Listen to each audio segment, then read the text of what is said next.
The prostitute. Malaya.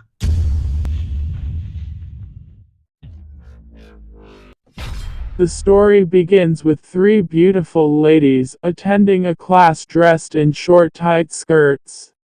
Olugero lutandika n'abawala abalungi basatu nga bali mu kibiina nga bambadde obusikaati obumpi nga bubakutte.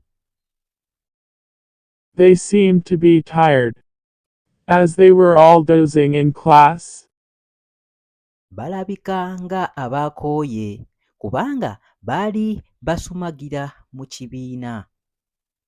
Remember to subscribe for more videos.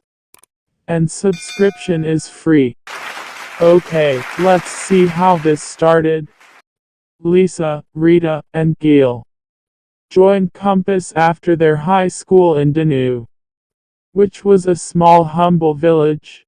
Lisa, Rita ne Gail beeyongerayo ku campus nga bamaze high school mu Denu, akaalo akaali akatono era nga kasirifu. They studied from the same school and were so close to one another, since they came from the same village Danu. Somera ku masomero ge gamu era baalinga wamu kuba baava ku kyalo kye kimu Denu. In their first year at Compass, they took the same course, which was financial accounting, as they wanted to work in banks.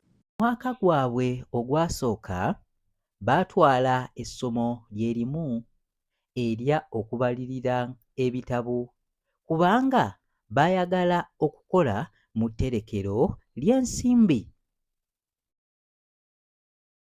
But as you know, Compass life is hard without money. Lisa told her friends on how to earn money while making paper bags and selling them to supermarkets. Naye nga w'omanyi obulamu bwa campus bukalubamu ewatali ssente. Lisa yagamba mikwano gye engeri y'okukolamu ssente nga bakola ebbaasa ne bazitunda eri supamaketi. It's generated some small money for them, but it wasn't enough to cater for all their needs.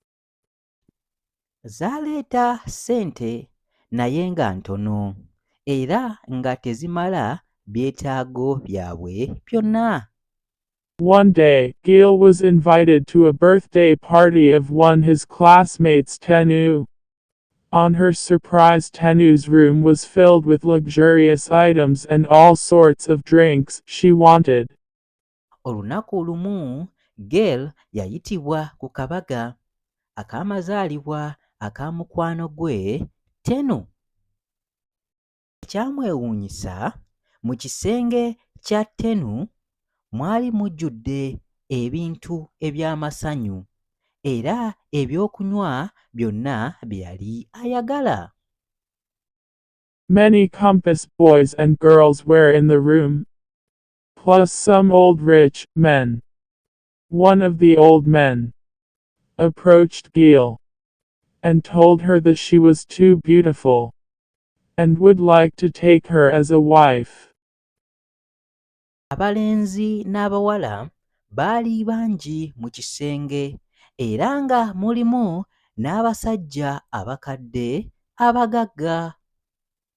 Omu ku basajja abakadde n'asemberera Gail n'amugamba nti yali mulungi nnyo era yandibadde amutwala nga mukazi we. Gil freezed in fear, but Tenu told her it's ok. He doesn't have a wife, maybe give him a chance. Gail yatya, naye Tenu n'amugamba nti kiri bulungi, ye talina mukyala, osanga wandimuwaddeyo akakisa. What happened next? Watch out for part 2. Please subscribe for more. Ki ekyaddirira? Linda ekitundu ekyokubiri.